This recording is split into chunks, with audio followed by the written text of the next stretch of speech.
ನಮಸ್ಕಾರ ಗೆಳೆಯಂದರೆ, ಇವತ್ತಿನ ಟಾಪಿಕ್ ಬಂದ್ಬಿಟ್ಟು very important topic, U loop in steam pipeline.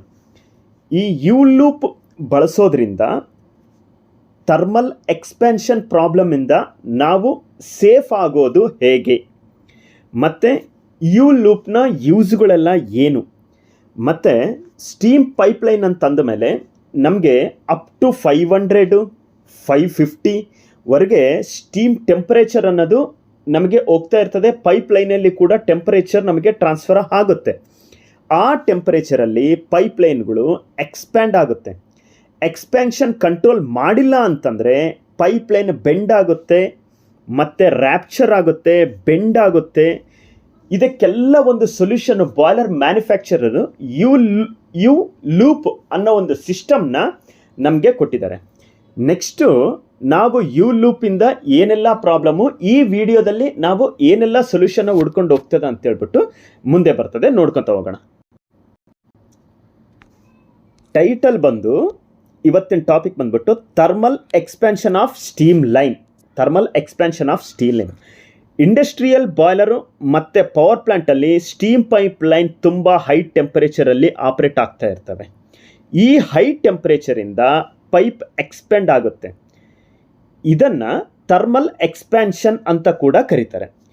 ಈ ವಿಡಿಯೋದಲ್ಲಿ ಥರ್ಮಲ್ ಎಕ್ಸ್ಪ್ಯಾನ್ಷನ್ ಫಾರ್ಮುಲಾ ಮತ್ತು ಅದಕ್ಕೆ ಸಂಬಂಧಪಟ್ಟಂಥ ಸಿಂಪಲ್ ಕ್ಯಾಲ್ಕುಲೇಷನ್ನು, ಮತ್ತು ಥರ್ಮಲ್ ಎಕ್ಸ್ಪ್ಯಾನ್ಷನ್ನಿಂದ ನಾವು ತಪ್ಪಿಸ್ಕೊಳ್ಬೇಕಂತಂದರೆ ಯು ಲೂಪ್ ಅನ್ನೋದು ಯಾವ ಥರ ಯೂಸ್ ಆಗುತ್ತೆ ಅನ್ನೋದ್ರ ಬಗ್ಗೆ ನಾವು ಇಲ್ಲಿ ಕಂಪ್ಲೀಟ್ ಇನ್ಫಾರ್ಮೇಷನ್ನ ಎಕ್ಸ್ಪ್ಲೇನ್ ಮಾಡ್ತಾ ಹೋಗ್ತೀನಿ, ನೋಡೋಣ. ನಮಗೆ ಯಾವಾಗ ಸ್ಟೀಮ್ ಟೆಂಪರೇಚರು 400 ಡಿಗ್ರಿ ಸೆಲ್ಸಿಯಸ್ಸಿಂದ 540 ಡಿಗ್ರಿ ಸೆಲ್ಸಿಯಸ್ವರೆಗೆ ನಮಗೆ ಸ್ಟೀಮ್ ಅನ್ನೋದು ಪಾಸ್ ಆಗ್ತಾ ಇರ್ತದೆ. ಇಂಥ ಟೆಂಪರೇಚರ್ ಇರ್ತಕ್ಕಂತಹ ಪೈಪ್ಲೈನಲ್ಲಿ ಹೀಟು ಇನ್ಕ್ರೀಸ್ ಆದಂಗೆಲ್ಲ ಮೆಟಲ್ ಲೆಂತ್ ಕೂಡ ಇನ್ಕ್ರೀಸ್ ಆಗುತ್ತೆ. ಇದನ್ನೇ ನಾವು ಏನಂತೀವಿ, ಥರ್ಮಲ್ ಎಕ್ಸ್ಪ್ಯಾನ್ಷನ್ ಅಂತೀವಿ. ಸ್ಟೀಮ್ ಪೈಪ್ಲೈನಲ್ಲಿ ಟೆಂಪರೇಚರ್ ತುಂಬ ಹೈ ಇರುತ್ತೆ. ಹೀಟ್ ಬಂದಾಗ ಮೆಟಲ್ ಆಟಮ್ಸ್ ಏನಾಗುತ್ತಲ್ಲ, ವೈಬ್ರೇಷನ್ ಇನ್ಕ್ರೀಸ್ ಆಗುತ್ತೆ ಇನ್ಸೈಡ್. ಅದರಿಂದ ಸ್ಟೀಲ್ ಪೈಪ್ ಲೆಂತ್ ಸ್ವಲ್ಪ ಇನ್ಕ್ರೀಸ್ ಆಗುತ್ತೆ. ಈ ಪ್ರಾಸೆಸ್ಗೆ ಇಂಜಿನಿಯರಿಂಗಲ್ಲಿ ಥರ್ಮಲ್ ಎಕ್ಸ್ಪ್ಯಾನ್ಷನ್ ಅಂತ ನಾವೇನು ಮಾಡ್ತೀವಿ, ಕರಿತೀವಿ. ಇವಾಗ ಥರ್ಮಲ್ ಎಕ್ಸ್ಪ್ಯಾನ್ಷನ್ನು ಯಾಕಾಗುತ್ತೆ ಅನ್ನೋದು ನೀವು ತಿಳ್ಕೊಬೋದು, ತುಂಬ ಇಂಪಾರ್ಟೆಂಟು. ನಾರ್ಮಲಾಗಿ ಟೆಂಪ್ರೇಚರ್ ಇನ್ಕ್ರೀಸ್ ಆಯಿತು, ಅದಕ್ಕೆ ಪೈಪ್ಲೈನ್ ಇನ್ಕ್ರೀಸ್ ಆಯಿತು, ಅದು ರೀಸನು ಓಕೆ. ಆದರೆ ನೀವು ಇಂಪಾರ್ಟೆಂಟ್ ತಿಳ್ಕೊಳ್ಬೇಕಾಗಿದ್ದೇನು ಅಂತಂದರೆ, ಮೆಟಲ್ ಸ್ಟ್ರಕ್ಚರಲ್ಲಿ ಆಟಮ್ಸು ಕ್ಲೋಸ್ ಅರೇಂಜ್ಮೆಂಟಲ್ಲಿ ಇರುತ್ತೆ. ಯಾವಾಗ ಮೆಟಲ್ ಸ್ಟ್ರಕ್ಚರಲ್ಲಿ ಆಟಮ್ಸು ಕ್ಲೋಸ್ ಅರೇಂಜ್ಮೆಂಟಲ್ಲಿ ಇರುತ್ತೆ, ಯಾವಾಗ ನಾವು ಯಾವುದೇ ಥರದ್ದು ಟೆಂಪರೇಚರ್ ಕೊಟ್ಟಿಲ್ಲ ನಾರ್ಮಲ್ ಒಂದು ಮೆಟಲಲ್ಲಿ. ಆದರೆ ಟೆಂಪರೇಚರ್ ಇನ್ಕ್ರೀಸ್ ಆದಾಗ ಆಟಮ್ಸು ವೈಬ್ರೇಷನ್ಸ್ ಏನಾಗುತ್ತೆ, ಆಟಮ್ಮು ವೈಬ್ರೇಷನ್ ಇನ್ಕ್ರೀಸ್ ಆಗುತ್ತೆ. ಮತ್ತು ಆಟಮ್ಸ್ಗಳ ಮಧ್ಯ, ಅಂದರೆ ಒಳಗಡೆ ಇರ್ತಕ್ಕಂತಹ ಆಟಮ್ಸ್ಗಳ ಮಧ್ಯ ಡಿಸ್ಟೆನ್ಸು ಕೂಡ ಸ್ವಲ್ಪ ಇನ್ಕ್ರೀಸ್ ಆಗುತ್ತೆ.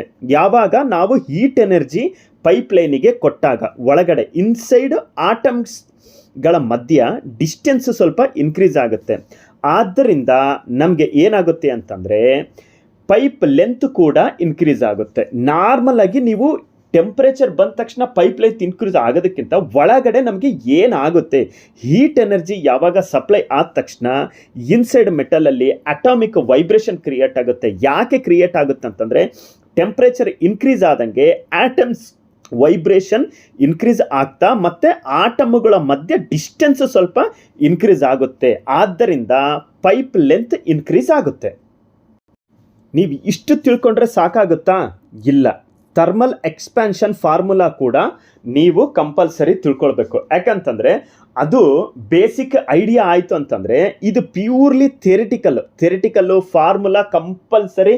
ಇದ್ರ ಮೇಲೆ ಒಂದು ಫಾರ್ಮುಲಾ ಅಪ್ಲೈ ಮಾಡಿ ಕ್ಯಾಲ್ಕುಲೇಷನ್ನು ಕ್ವಶನ್ ಕೇಳ್ತಾನೆ, ಆಮೇಲೆ ಫಾರ್ಮುಲಾ ಕೇಳ್ತಾನೆ, ಆಮೇಲೆ ಇವೆಲ್ಲ ಏನು ಅನ್ನೋದು ಕೇಳ್ತಾನೆ. ಕಾರ್ಬನ್ ಸ್ಟೀಲ್ ಇನ್ ಜನರಲ್ ಆಗಿ ನಾವು ಸ್ಟೀಮ್ ಪೈಪ್ಲೈನ್ ಅಂತ ಬಂದಾಗ ನಾವು ಕಾರ್ಬನ್ ಸ್ಟೀಲ್ ಇಲ್ಲಿ ಏನೆಲ್ಲ ಆಗುತ್ತೆ ಅಂತಂದರೆ, ಇಂಜಿನಿಯರ್ಸ್ ಈ ಫಾರ್ಮುಲಾ ಯೂಸ್ ಮಾಡಿ ಸ್ಟೀಮ್ ಪೈಪ್ಲೈನ್ ಎಕ್ಸ್ಪ್ಯಾನ್ಷನ್ ಕ್ಯಾಲ್ಕುಲೇಷನ್ ಮಾಡ್ತಾರೆ. ಸ್ಟೀಲ್ ಪೈಪ್ಗೆ ಕೋಯಿಫಿಷಿಯಂಟ್ ಆಫ್ ಎಕ್ಸ್ಪ್ಯಾನ್ಷನ್ ಅಪ್ರಾಕ್ಸಿಮೇಟ್ಲಿ ಎಷ್ಟಿರುತ್ತೆ? 12 ಇಂಟು 10⁻⁻6 ಪರ್ ಡಿಗ್ರಿ ಸೆಲ್ಸಿಯಸ್. ಅಂದರೆ ನಾವು ಆಲ್ಫಾ ಅಂದರೆ ಇವಾಗ delta L is equal to ಅಂದರೆ ಚೇಂಜ್ ಇನ್ ಲೆಂತ್. ಇವಾಗಿಂದು ಪೈಪ್ಲೈನ್ ಇಷ್ಟಿರುತ್ತೆ, ನಾವು ಟೆಂಪ್ರೇಚರ್ ಕೊಟ್ಟಿಲ್ಲ, ನಾವು ಟೆಂಪ್ರೇಚರ್ ಕೊಟ್ಟಾದಮೇಲೆ ಏನಾಗುತ್ತೆ? ಎಕ್ಸ್ಪ್ಯಾನ್ಷನ್ ಆಗುತ್ತೆ. ಈ ಡಿಸ್ಟೆನ್ಸನ್ನು ನಾವು ಏನಂತ ಕರಿತೀವಿ? ಚೇಂಜ್ ಇನ್ ಲೆಂತ್ ಅಂತ ಕರಿತೀವಿ. ಓಕೆನಾ? ನೆಕ್ಸ್ಟು ಆಲ್ಫಾಗೆ ನೆಕ್ಸ್ಟ್ ಬರಿತೀನಿ. ಆದರೆ ಇದು ಚೇಂಜ್ ಆಗಬೇಕು ಅಂತಂದರೆ ಡೈರೆಕ್ಟ್ಲಿ ಪ್ರಪೋರ್ಷನಲ್ ಅಂದರೆ ನಾರ್ಮಲಾಗಿ ಲೆಂತ್ ಇದು ಮೇನ್ ಏನಂತಂದರೆ ಲೆಂತಿನ ಮೇಲೆ ಡಿಪೆಂಡ್ ಆಗಿರುತ್ತೆ. ಹೌದಾ? ಓಕೆ. ಆಮೇಲೆ ಟೆಂಪರೇಚರ್ ಡಿಫ್ರೆನ್ಸ್ ಅಂದರೆ ಡೆಲ್ಟಾ ಟಿ ಅಂದರೆ 500 ಡಿಗ್ರಿ ಕೊಟ್ಟಾಗ ಒಂದು ಎಕ್ಸ್ಪೆನ್ಷನ್ ಆಗುತ್ತೆ, 200 250 300 ಡಿಗ್ರಿ ಕೊಟ್ಟಾಗ ಆಟಮ್ಸ್ ಅಂತೂ ವೈಬ್ರೇಷನ್ ಆಗುತ್ತೆ, ಪೈಪ್ಲೈನ್ ಚೇಂಜ್ ಆಗುತ್ತೆ. ಸೊ ಇದು ಡೈರೆಕ್ಟ್ಲಿ ಪ್ರಪೋರ್ಷನಲ್ ಟು ದಿ, ಹೌದಾ, ಚೇಂಜ್ ಇನ್ ಲೆಂತ್. ಈ ನಮಗೆ ಡಿಸ್ಟೆನ್ಸ್ ಬರಬೇಕು ಅಂತಂದರೆ ಡೈರೆಕ್ಟ್ಲಿ ಪ್ರಪೋರ್ಷನಲ್ ಯಾವುದಾದ್ರ ಮೇಲೆ ಡಿಪೆಂಡ್ ಆಗಿರುತ್ತೆ? ಒರಿಜಿನಲ್ ಪೈಪ್ ಲೆಂತಿನ ಮೇಲೆ ಕೂಡ ಡಿಪೆಂಡ್ ಆಗಿರುತ್ತೆ.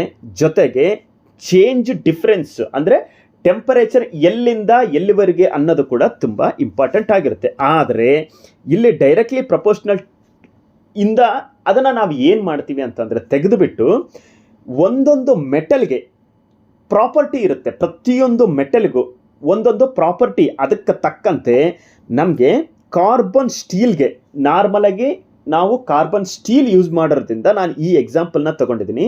ಇದಕ್ಕೆ ಇಷ್ಟು ಟೆಂಪರೇಚರ್ ಕೊಟ್ಟರೆ ನಮಗೆ alpha coefficient of thermal expansion standard value ಎಷ್ಟಿರುತ್ತೆ? 12 ಇಂಟು 10⁻⁻6 ಪರ್ ಡಿಗ್ರಿ ಸೆಲ್ಸಿಯಸ್. ಈ ಕೋಯಿಫಿಷಿಯಂಟ್ ಆಫ್ ಫ್ರಿಕ್ಷನ್ ಆಲ್ಫಾದಲ್ಲಿ ನಾವು ಅಪ್ಲೈ ಮಾಡಿದರೆ ನಮಗೆ ಎಷ್ಟು ಡಿಸ್ಟೆನ್ಸ್ ಚೇಂಜ್ ಇನ್ ಲೆಂತ್ ಅನ್ನೋದು ಸಿಗುತ್ತೆ. ಓಕೆನಾ? ನಿಮಗೆ ಕ್ಲಿಯರ್ ಆಗ್ತದೆ ಏನಂತ? ಡೆಲ್ಟಾ ಎಲ್ ಅಂತಂದರೆ ಚೇಂಜ್ ಇನ್ ಲೆಂತ್, ಆಲ್ಫಾ ಅಂತಂದರೆ ಕೋಯಿಫಿಷಿಯಂಟ್ ಆಫ್ ಥರ್ಮಲ್ ಎಕ್ಸ್ಪ್ಯಾನ್ಷನ್, ಇದು ಸ್ಟ್ಯಾಂಡರ್ಡ್ ಆಗಿರುತ್ತೆ. ಯಾವುದಕ್ಕೆ? ಕಾರ್ಬನ್ ಸ್ಟೀಲ್ಗೆ ನಾನು ಎಕ್ಸಾಂಪಲ್ ಕೊಟ್ಟಿದ್ದೀನಿ. ಲೆಂತ್ ಒರಿಜಿನಲ್ ಲೆಂತ್ ಅಂದರೆ ಪೈಪ್ಲೈನ್ ಸ್ಟಾರ್ಟಿಂಗ್ ಕೋಲ್ಡ್ ಸೆಕ್ಷನಲ್ಲಿ ಎಷ್ಟಿತ್ತು ಅನ್ನೋದು. ಆಮೇಲೆ ಚೇಂಜ್ ಇನ್ ಟೆಂಪರೇಚರ್ ಅಂದರೆ ಡೆಲ್ಟಾ ಟಿ ಟೆಂಪರೇಚರ್ ಡಿಫರೆನ್ಸರ್ ಫಸ್ಟ್ ಎಷ್ಟಿತ್ತು ಆಮೇಲೆ ಎಷ್ಟು ಬಂತು ಅನ್ನೋದ್ರ ಬಗ್ಗೆ ಇನಿಷಿಯಲ್ ಟೆಂಪರೇಚರು ಮತ್ತು ನೆಕ್ಸ್ಟ್ ಕ್ಯಾಲ್ಕುಲೇಷನ್ ಒಂದು ಎಕ್ಸಾಂಪಲ್ ಕೊಟ್ಟಿದ್ದೀನಿ, ಅದರಲ್ಲಿ ನಿಮಗೆ ನೀಟಾಗಿ ಅರ್ಥ ಆಗುತ್ತೆ. ಓಕೆ, ಒಂದು ಸಿಂಪಲ್ ಎಕ್ಸಾಮ್ ಚಿತ್ರ. ಓಕೆ, ಪೈಪ್ಲೈನ್ ಎಷ್ಟು? 100 ಮೀಟರು. ಟೆಂಪರೇಚರ್ ಚೇಂಜ್ ಬಂದ್ಬಿಟ್ಟು 500 ಡಿಗ್ರಿ ಸೆಲ್ಸಿಯಸ್ ಮೈನಸ್ 30 ಡಿಗ್ರಿ. ನಾರ್ಮಲಾಗಿ ಏನಿತ್ತು ಅಂತಂದರೆ ಅಟ್ಮಾಸ್ಫಿಯರಿಕ್ ಟೆಂಪರೇಚರಲ್ಲೇ ಅದು ಪೈಪ್ಲೈನ್ ಇತ್ತು, ಯಾವುದು 30 ಡಿಗ್ರಿ ಸೆಲ್ಸಿಯಸ್ಸು. ಆಫ್ಟರ್ ಬಾಯ್ಲರಿಂದ ನಾವು ಟರ್ಬೈನಿಗೆ ಟೆಂಪರೇಚರ್ ಟ್ರಾನ್ಸ್ಫರ್ ಮಾಡ್ತಾ ಇದ್ದೀವಿ. ಒಂದು ಟೆಂಪರೇಚರ್ ಗನ್ನಿಂದ ಚೆಕ್ ಮಾಡಿದೆ, ಅದು ಎಷ್ಟಿದೆ? ಪೈಪ್ಲೈನ್ ಬಂದುಬಿಟ್ಟು 500 ಡಿಗ್ರಿ ಸೆಲ್ಸಿಯಸ್ ಇದೆ. ಹಾಗಾಗಿ ಚೇಂಜ್ ಇನ್ ಅಂದರೆ ಟೆಂಪರೇಚರ್ ಎಷ್ಟು ಬಂತು? 500 ಮೈನಸ್ 300 ಮಾಡಿದರೆ 470 ಡಿಗ್ರಿ ಸೆಲ್ಸಿಯಸ್ ಬಂದ್ಬಿಟ್ಟು. ಫಾರ್ಮುಲಾ ಬಂದ್ಬಿಟ್ಟು ಚೇಂಜ್ ಇನ್ ಲೆಂತ್ ಬಿಟ್ಟು alpha into L into delta T ಹಾಕಿದ್ವಿ. ಈ ಫಾರ್ಮುಲಾ ಅಪ್ಲೈ ಮಾಡಿದ್ವಿ. ಎಕ್ಸ್ಪೆನ್ಷನ್ ಎಷ್ಟಾಯಿತು? 0.564 ಮೀಟರ್ ಅಂದರೆ ನ ಕನ್ವರ್ಟ್ ಮಾಡಿದರೆ 56 ನಮಗೆ ಆ ಸ್ಟೀಮ್ ಲೈನು ಎಕ್ಸ್ಪೆಂಡ್ ಆಯಿತು. ಹೌದಾ? ನಾರ್ಮಲಾಗಿ ಈ ಕಡೆ ವೆಲ್ಡಿಂಗು ಮಾಡಿದ್ರು ಪೈಪ್ಲೈನಲ್ಲಿ. ಇನ್ನು ಯಾವುದೇ ಥರದ್ದು ಎಕ್ಸ್ಪೆನ್ಷನ್ ಬೆಲ್ಲು ಇಲ್ಲ, ಸೆಂಟ್ರಲ್ಲಿ ಯು ಲೂಪು ಈ ಸಿಸ್ಟಮ್ ಇಲ್ಲ ಅಂತಂದರೆ 56 ಎಕ್ಸ್ಪೆಂಡ್ ಆಗಿದ್ದು ನಮಗೆ ಎಕ್ಸ್ಟೆಂಡ್ ಆಗಲಿಕ್ಕೆ ನಮಗೆ ಆಪ್ಷನ್ ಇರಲ್ಲ. ಆ ಟೈಮಲ್ಲಿ ನಮಗೆ ಏನಾಗುತ್ತೆ? ರ್ಯಾಪ್ಚರ್ ಆಗುತ್ತೆ, ಪೈಪ್ ಬೆಂಡ್ ಆಗುತ್ತೆ, ಹೆವಿ ವೈಬ್ರೇಷನ್ ಬರುತ್ತೆ. ಹಾಗಾಗಿ ಈ 56 ಅನ್ನೋದು ತುಂಬ ಇಂಪಾರ್ಟೆಂಟ್ ಆಗ್ತದೆ. ಹಾಗಾಗಿ ಈ ಪ್ರಾಬ್ಲಮ್ಗೆ ನೆಕ್ಸ್ಟ್ ಸೊಲ್ಯೂಷನ್ ಅನ್ನೋದು ನೋಡ್ತಾ ಹೋಗೋಣ. ನಾವು ಏನೆಲ್ಲ ಪ್ರಾಬ್ಲಮ್ನ ನಾವು ಫೇಸ್ ಮಾಡಬೇಕಾಗುತ್ತೆ ಅನ್ನೋದು. ಇನ್ ಎಕ್ಸ್ಪೆನ್ಷನ್ ನಾಟ್ ಕಂಟ್ರೋಲ್ಡ್. ಓಕೆನಾ? ಫಸ್ಟ್ ಏನಾಗುತ್ತೆ? ಪೈಪ್ ಬೆಂಡಿಂಗ್ ಸ್ಟಾರ್ಟ್ ಆಗುತ್ತೆ. ಯಾಕಂತಂದರೆ ಹೆವಿ ಮೆಟಲ್ ಇರ್ತದೆ, ಪೈಪ್ ಬೆಂಡ್ ಆಗ್ಲಿಕ್ಕೆ ಸ್ಟಾರ್ಟ್ ಆಗುತ್ತೆ. ಇನ್ ಬಿಟ್ವೀನ್ ನಾವೇನಾದರೂ ಫ್ಲ್ಯಾಂಜು, ಗ್ಯಾಸ್ಕೆಟು, ಟರ್ಬೈನಿಗೆಲ್ಲ ಕನೆಕ್ಟ್ ಮಾಡಿರ್ತೇವೆ, ಫ್ಲ್ಯಾಂಜ್ ಲೀಕೇಜ್ ಆಗ್ಲಿಕ್ಕೆ ಸ್ಟಾರ್ಟ್ ಆಗುತ್ತೆ, ವೆಲ್ಡಿಂಗ್ ಕ್ರಾಕ್ ಆಗ್ಲಿಕ್ಕೆ ಸಾಕಾಗುತ್ತೆ. ಅದಕ್ಕೆ ಕೊಟ್ಟಿರ್ತಕ್ಕಂತಹ ಸಪೋರ್ಟ್ಸ್ ಏನಿರ್ತದಲ್ಲ ಕಂಪ್ಲೀಟ್ ಡ್ಯಾಮೇಜ್ ಆಗ್ಲಿಕ್ಕೆ ಸ್ಟಾರ್ಟ್ ಆಗುತ್ತೆ. ಆಮೇಲೆ ಪೈಪ್ ಲೈನು ರ್ಯಾಪ್ಚರ್ ಆಗಲಿಕ್ಕೆ ಸ್ಟಾರ್ಟ್ ಆಗುತ್ತೆ. ಇಷ್ಟೆಲ್ಲ ನಾವು ಪ್ರಾಬ್ಲಮ್ನ ಫೇಸ್ ಮಾಡಬೇಕಾಗುತ್ತೆ. ಓಕೆನಾ? ಈ ಪ್ರಾಬ್ಲಮ್ಗೆ ಸೊಲ್ಯೂಷನ್ ಅನ್ನೋದು ಏನು ಅನ್ನೋದು ನೆಕ್ಸ್ಟ್ ಹೇಳ್ತೀನಿ ನೋಡಿ. ಇಲ್ಲಿದೆ ಸೊಲ್ಯೂಷನ್, ಎಕ್ಸ್ಪ್ಯಾನ್ಷನ್ ಲೂಪ್. ಇಲ್ಲಿ ಬಂದ್ವಿ ನೋಡು, ಎಕ್ಸ್ಪ್ಯಾನ್ಷನ್ ಲೂಪ್ ಅಥವಾ ಯು ಬೆಂಡ್. ಇದು ಮೇನ್ ಟಾಪಿಕ್. ನಾವು ಯು ಬೆಂಡ್ ಅಂತ ಕೊಟ್ಟಿರ್ತೇವೆ ನಾರ್ಮಲಾಗಿ. ಇನ್ ಜನರಲ್ಗೆ ಯು ಬೆಂಡ್ ಯಾಕೆ ಕೊಟ್ಟಿರ್ತಾರೆ ಅಂತಂದರೆ ಎಕ್ಸ್ಪ್ಯಾನ್ಷನ್ನು ಅಂತ ಗೊತ್ತಿರ್ತದೆ. ಪ್ರಾಬ್ಲಮ್ ಎಷ್ಟು ನಮಗೆ ವೈಬ್ರೇಷನ್ನು, ರ್ಯಾಪ್ಚರ್ ಆಗೋದು, ಫ್ಲ್ಯಾಂಜ್ಗಳು ಲೀಕೇಜ್ ಆಗೋದು, ಈ ಒಂದು ಸಿಸ್ಟಮ್ ಇಲ್ಲ ಅಂತಂದರೆ ನಾವೆಷ್ಟೆಲ್ಲ ಪ್ರಾಬ್ಲಮ್ನ ಫೇಸ್ ಮಾಡ್ತೀವಿ.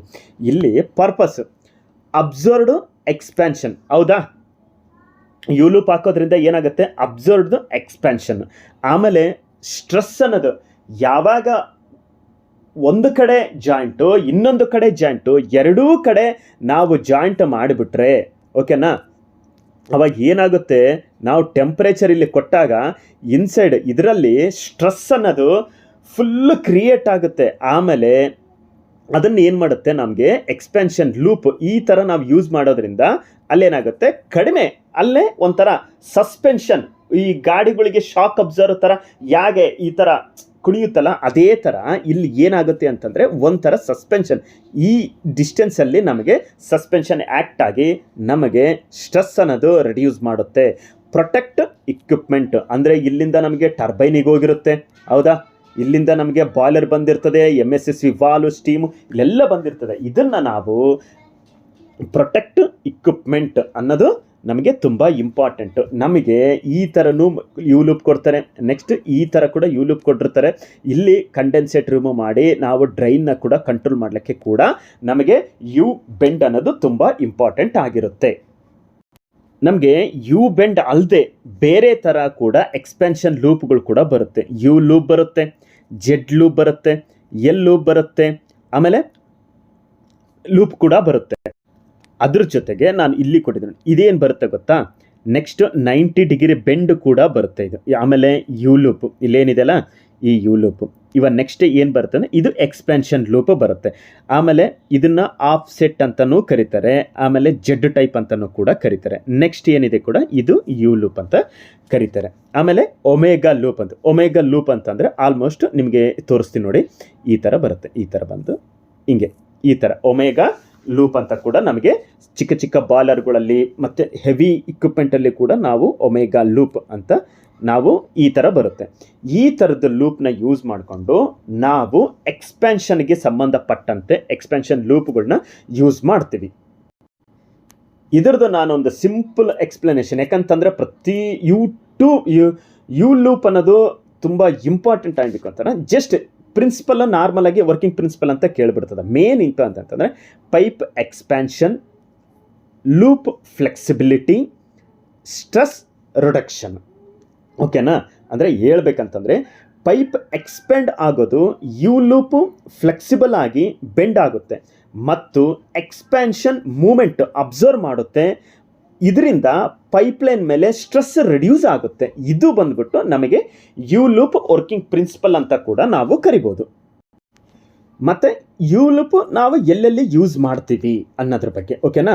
Steam pipeline, boiler main steam line, turbine steam line, high temperature steam line ಮತ್ತು ಪವರ್ ಪ್ಲ್ಯಾಂಟ್ಗಳಲ್ಲಿ ನಾವು ಯೂಸ್ ಮಾಡ್ತೀವಿ, ಓಕೆನಾ?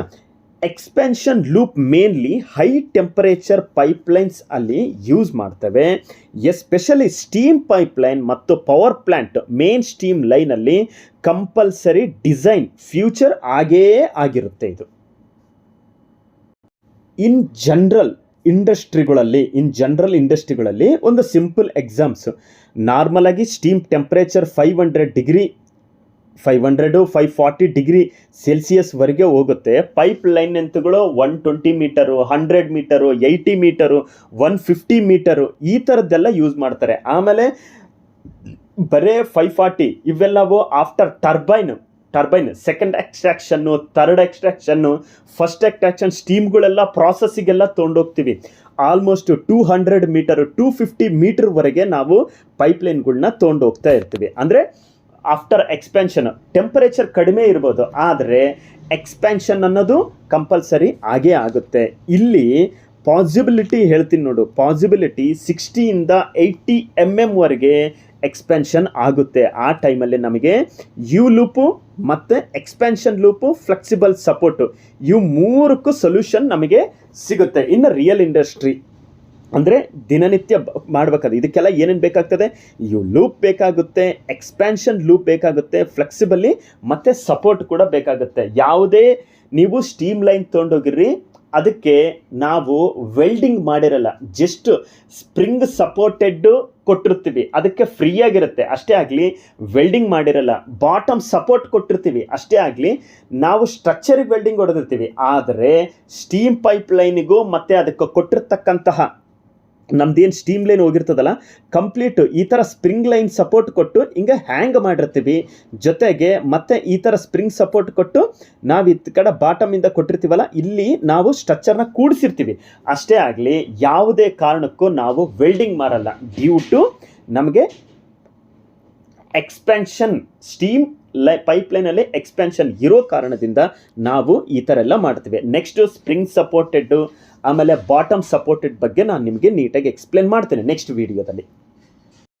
ಟೋಟಲ್ ಆಗಿ ಫೈನಲಿ ಒಂದು ಸಮ್ಮರಿ ನಿಮಗೆ ನೀಟಾಗಿ ಇಷ್ಟೆಲ್ಲ ಎಕ್ಸ್ಪ್ಲೇನ್ ಮಾಡಿದ್ಕೊಂಡು ಓವರ್ ಆಲ್ ನಿಮಗೆ ಹೇಳೋದಾದರೆ, ಹೈ ಟೆಂಪ್ರೇಚರು ಪೈಪ್ ಎಕ್ಸ್ಪ್ಯಾನ್ಷನ್, ಎಲ್ಲಿ ಹೈ ಟೆಂಪ್ರೇಚರ್ ಇರ್ತದೋ ಅಲ್ಲಿ ಪೈಪ್ ಎಕ್ಸ್ಪ್ಯಾನ್ಷನ್ ಇದ್ದೇ ಇರುತ್ತೆ. ಸೊಲ್ಯೂಷನ್ ಏನು, ಯು ಲೂಪು ಮತ್ತು ಎಕ್ಸ್ಪ್ಯಾನ್ಷನ್ ಲೂಪು. ಪರ್ಪಸ್ಸು ಏನೆಲ್ಲ ಸ್ಟ್ರೆಸ್ನ ರಿಡ್ಯೂಸ್ ಮಾಡುತ್ತೆ, ಪೈಪ್ಲೈನ್ ಸೇಫ್ಟಿ ಆಗಿರುತ್ತೆ, ಲಾಂಗ್ ಸರ್ವಿಸ್ ಲೈಫ್ ಆಗಿರುತ್ತೆ. ಸಿಂಪಲ್ ವರ್ಡಲ್ಲಿ ಹೇಳಬೇಕಂತಂದರೆ, ಸ್ಟೀಮ್ ಪೈಪ್ಲೈನ್ ಅಲ್ಲಿ ಥರ್ಮಲ್ ಎಕ್ಸ್ಪ್ಯಾನ್ಷನ್ ಕಂಟ್ರೋಲ್ ಮಾಡಲಿಕ್ಕೆ ಎಕ್ಸ್ಪ್ಯಾನ್ಷನ್ ಲೂಪ್ ಯೂಸ್ ಮಾಡ್ತಾರೆ. ಇದರಿಂದ ಪೈಪ್ಲೈನ್ ಸೇಫ್ ಆಗುತ್ತೆ ಮತ್ತು ಲಾಂಗ್ ಲೈಫ್ ಕೂಡ ಸಿಗುತ್ತೆ. ನಾರ್ಮಲ್ ಸ್ಟೀಮ್ ಪ್ರಾಸೆಸ್ ಕೂಡ ಚೆನ್ನಾಗಾಗುತ್ತೆ. ಯಾವುದೇ ಥರದ್ದು ಬ್ರೇಕ್ ಡೌನ್ಗಳು ಆಗಲ್ಲ, ಶಟ್ ಡೌನ್ ತಗೊಳ್ಳೋ ಅವಶ್ಯಕತೆ ಇಲ್ಲ, ಟರ್ಬೈನ್ ವೈಬ್ರೇಷನ್ನು ಆಗಲ್ಲ. ಸ್ವಲ್ಪ ಟರ್ಬೈನ್ ಏನಾದರೂ ವೈಬ್ರೇಷನ್ ಡಿಸ್ಟರ್ಬ್ ಆಯಿತು ಅಂತಂದರೆ ಲಾಟ್ ಆಫ್ ಮನಿ ಇಡಬೇಕಾಗುತ್ತೆ. ಆಮೇಲೆ ತುಂಬ ಬ್ರೇಕ್ ಡೌನ್ಗಳು ಬರುತ್ತೆ. ಟರ್ಬೈನ್ ಒಂದ್ಸಲಿ ನಮಗೆ ಅಲೈನ್ಮೆಂಟ್ ಆಗಲಿ ಅದು ಮಿಸ್ ಆಯಿತು ಅಂತಂದರೆ ಟೇಕ್ ಓನ್ ಲಾಂಗ್ ಟೈಮ್ ತಗೊಳುತ್ತೆ, ಮತ್ತು ಅದನ್ನು ರಿಕವರಿ ಮಾಡ್ಕೊಳ್ಬೇಕಾಗುತ್ತೆ ಅಂತಾನೆ. ಹಾಗಾಗಿ ಯು ಲೂಪ್ ಮತ್ತು ಎಕ್ಸ್ಪ್ಯಾನ್ಷನ್ ಲೂಪ್ ಅನ್ನೋದು ನಮಗೆ ಪವರ್ ಪ್ಲ್ಯಾಂಟ್ಗಳಲ್ಲಿ, ಬಾಯ್ಲರ್ ಡಿಪಾರ್ಟ್ಮೆಂಟ್ಗಳಲ್ಲಿ ತುಂಬ ಇಂಪಾರ್ಟೆಂಟ್ ಆಗುತ್ತೆ. ಈ ಇಂಪಾರ್ಟೆಂಟ್ ಟಾಪಿಕ್ಕು ನಿಮಗೆ ಇಷ್ಟ ಆಗಿದ್ದರೆ ನನ್ನ ವಿಡಿಯೋನ ಲೈಕ್ ಮಾಡಿ ಮತ್ತು ಶೇರ್ ಮಾಡಿ. ಸಬ್ಸ್ಕ್ರೈಬ್ ಮಾಡದೆ ನೋಡ್ತಾ ಇರೋರಿಗೆ ಸಬ್ಸ್ಕ್ರೈಬ್ ಮಾಡ್ಕೊಳ್ಳಿ.